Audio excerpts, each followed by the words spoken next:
Segment relationships in circles. Chord-chord product theorem. If two chords intersect in the interior of a circle, that means they're crossing inside the circle, then the products of the lengths of the segments of the chords are equal. So what this is saying is from A to E, if I multiply that times E to B, that's going to equal the product of C to E times E to D. So let's take a look at this first example. It says find the value of the variable and the length of each chord. Okay, so let's start by highlighting my two chords. I've got from T to U is 7 and from U to V is 3.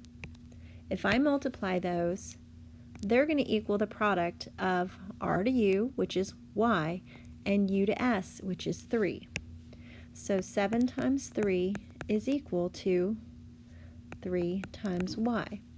21 is equal to 3Y, and so my Y value, if I divide both sides by 3, is equal to 7.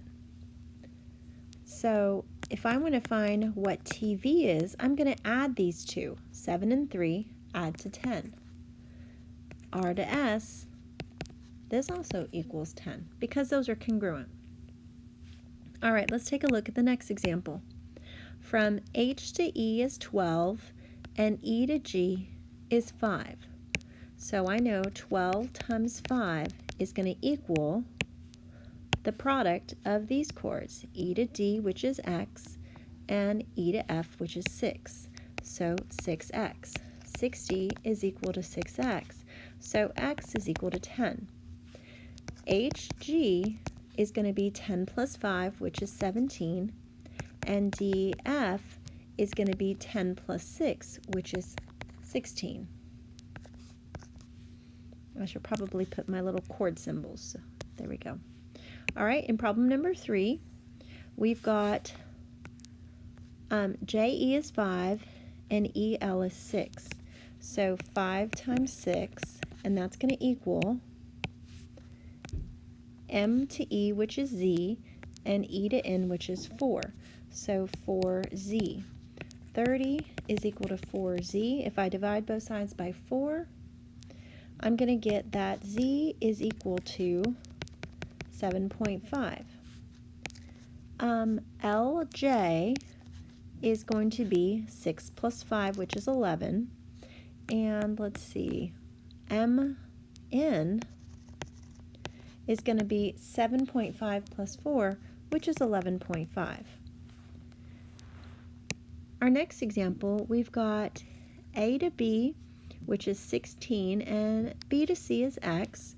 So I know I'm going to have 16X, and that's going to equal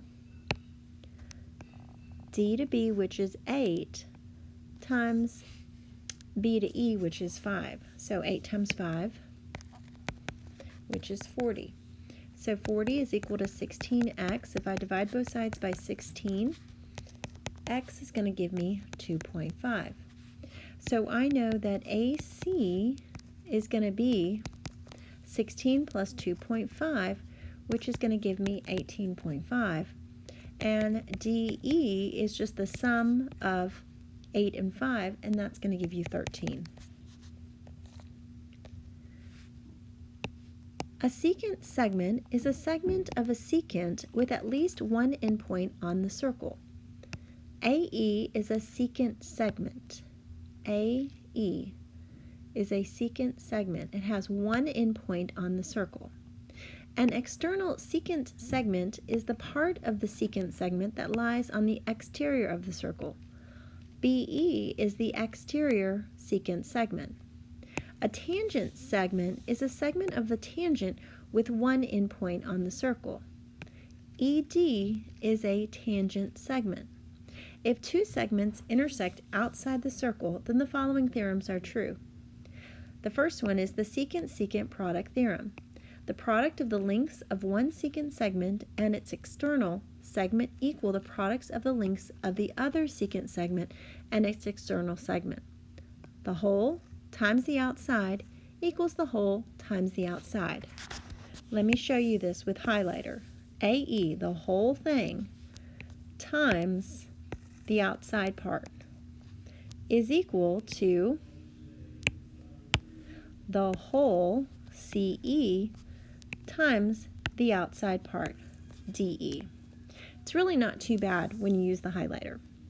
The secant tangent product theorem states that the product of the lengths of the secant segment and its external segment equal the length of the tangent segment squared. Sorry about that. So it's the whole AE times the outside BE is equal to the tangent squared, DE squared. In problem number 5, it says find the value of the variable and the length of each secant segment. So I'm going to go ahead and use my highlighter again. So the whole thing, 4 plus 8 give me 12. So the whole is 12 times the outside. So that's going to be times 4.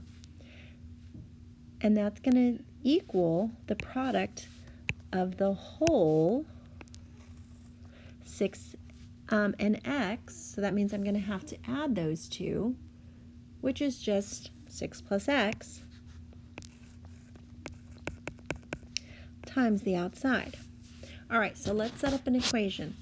So 6 times 6 plus x, the whole times the outside, is equal to the whole 12 times the outside, 4.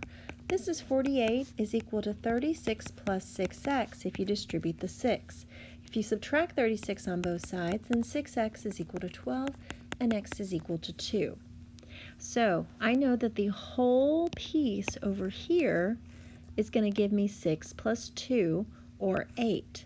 So NS is equal to 8. In Q, we already figured that, and that was 12. All right, in number 6, let's do this again. So the whole thing is going to be 8 plus C times the outside is equal to the whole, 9 and 9 make 18, times the outside. So 8 times 8 plus C is equal to 18 times 9.